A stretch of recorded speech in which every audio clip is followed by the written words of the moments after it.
What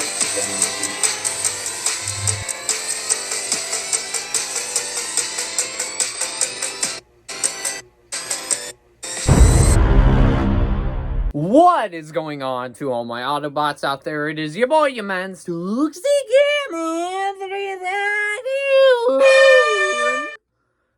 back at it with another review. And today we are going to be reviewing the last movie in our Transformers review series, besides, of course, Transformers 1, that being Bumblebee. And if you guys are wondering why I didn't review Transformers Rise of the Beast, is because I already reviewed it a while back on the channel when it came out in 2023. And I will be adding that to the playlist as soon as this video uploads. And then my Transformers 1 review should be coming out tomorrow, and I already reviewed the Transformers 1980s animated movie, and I reviewed all the Michael Bay Transformers movies. But before we get to actual beginning of the review itself, guys, don't forget to subscribe if you're new to the channel, because number one, it's absolutely free, number two, on the road. It'll also maybe help with YouTube. I could recommend more people, maybe they could join that toxic fam.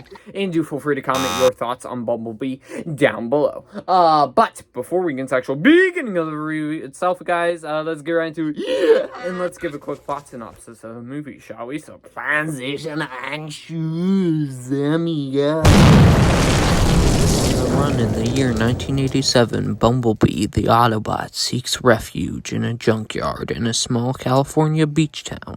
Charlie, on the brink of turning 18 years old and trying to find her place in the world, soon discovers the battle-scarred and broken Bumblebee. When Charlie revives him, she quickly learns that this is no ordinary yellow Volkswagen. Alright, so I have very fond memories of seeing this in 2018. I remember it came out around Christmas time in December, and that December, I spent time with my aunts and uncles in Arkansas with my mom, my dad, and my sister. And that week, we all saw, while Christmas Day was coming soon and Christmas Eve was coming soon, and we were going to spend the day with each other, we also had some days where we went to see movies. I remember we saw Aquaman. I remember we saw Mary Poppins Returns. We might have seen Spider-Man Into the Spider-Verse. Maybe we saw that week. I forgot if we did. And then we also saw Bumblebee, which I'm pretty sure Bumblebee was the last movie we watched, I'm pretty sure, in that week. And, yeah, with that being said, guys, let's just get into actual review of Bumblebee.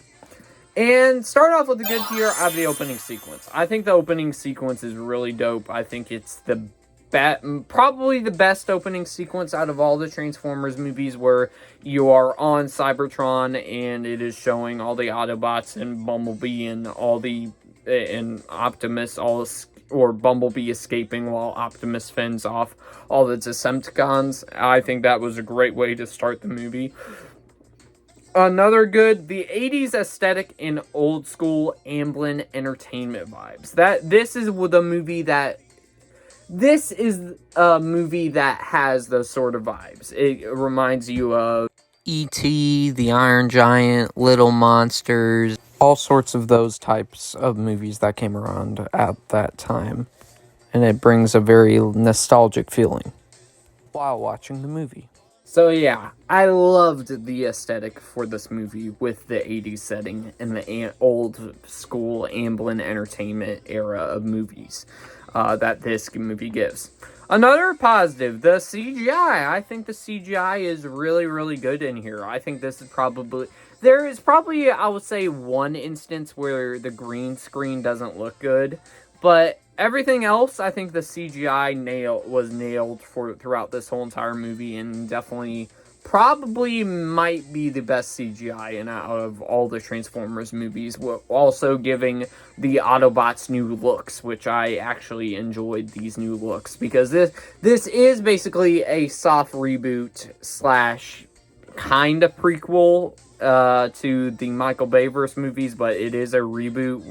Once Transformers Rise of the Beast came out, it said that, so yeah.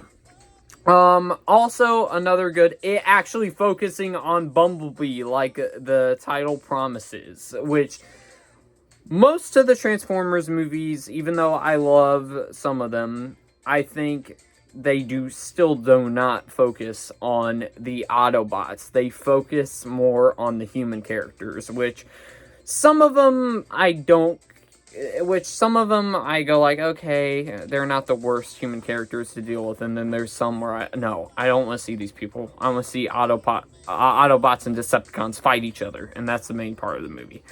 This one actually focuses on Bumblebee, like the title promises, and he's voiced by Dylan O'Brien in here for a short little while, which he's a good voice for Bumblebee, and which brings me into the main human character of Charlie and her growing relationship and slash dynamic with Bumblebee throughout this movie. I think it is very, very heartwarming, the relationship that these two have throughout this whole entire movie. How they bond together, and basically the past of Charlie basically changed her into current day Charlie, and basically she's a grumpy old teenager, and once she meets Bumblebee, she starts to feel like herself again, which it's a really nice dynamic that these two have.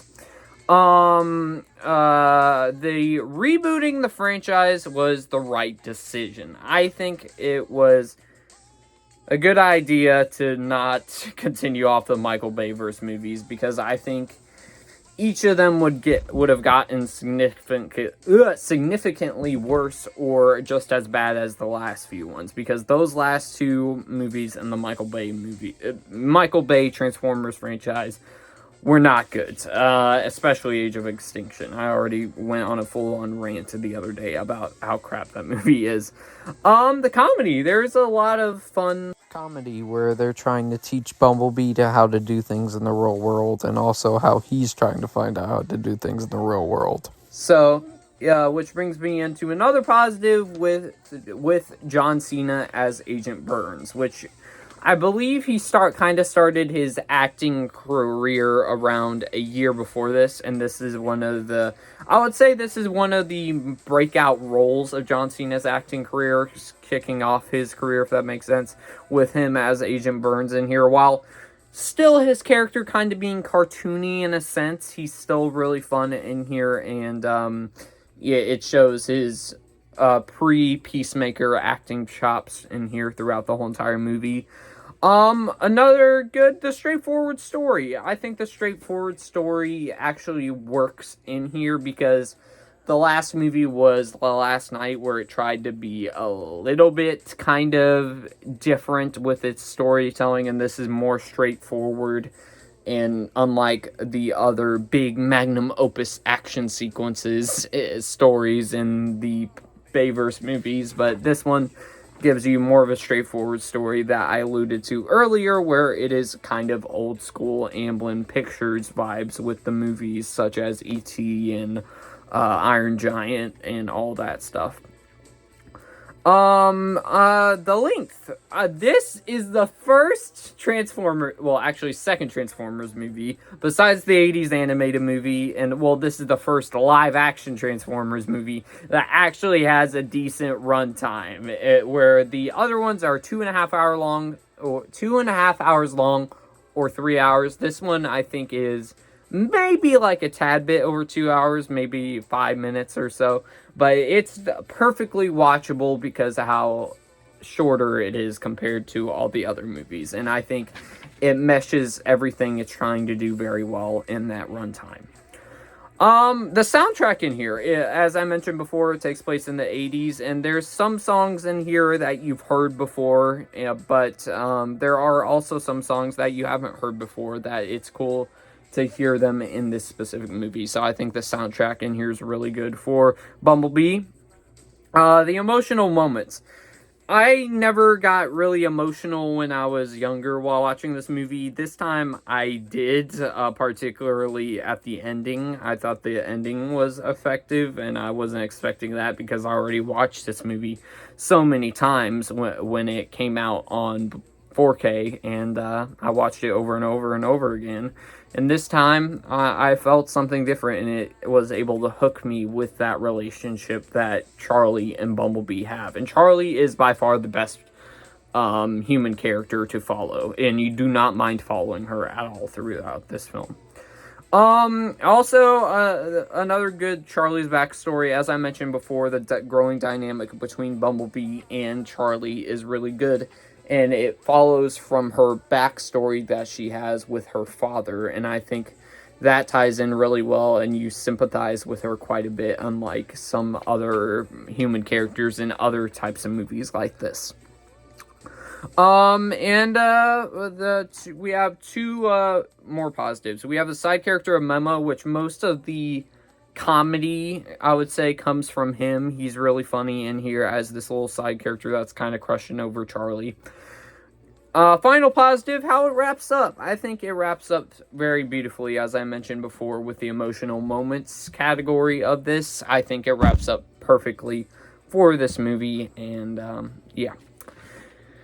Now, unfortunately, we move on to the mixed aspects. And I only have one, the Decepticon villains. One of them is voiced by Angela Bassett, which she does really good in here. But otherwise, there's aspects of them that feel generic, but also it is kind of a straightforward story with straightforward characters and such that you connect with. So it doesn't affect the movie a whole lot. So, and I don't mind them as the villains. And now we only, unfortunately, move on to the bad, which I think these two are kind of... One, I would say, is not one that affects me a whole lot, but I totally understand where people are coming from, so it kind of affects me about the movie a little bit. Then there's one that's just kind of a nitpick. The first one being the family dynamic, where... Maybe besides one standout sequence later on in the movie where they get involved, everything else, they kind of are sidelined and aren't featured much throughout the movie, so you can't get a relationship with Charlie and them.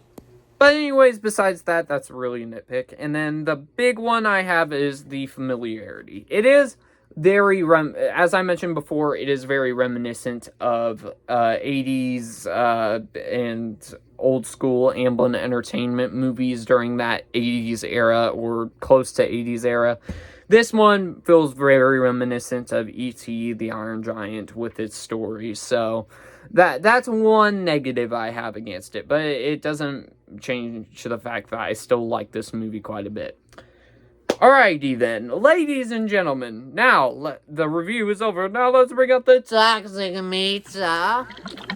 And I will give this toxic goodness an A-. Yeah. And this is...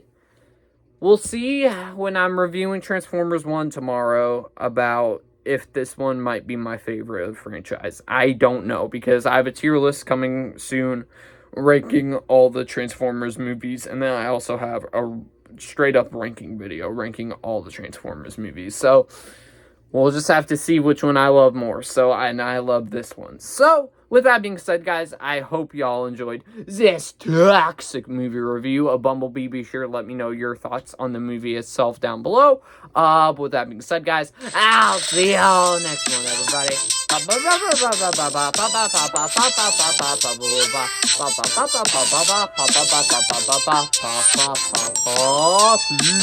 And Optimus, help me out here.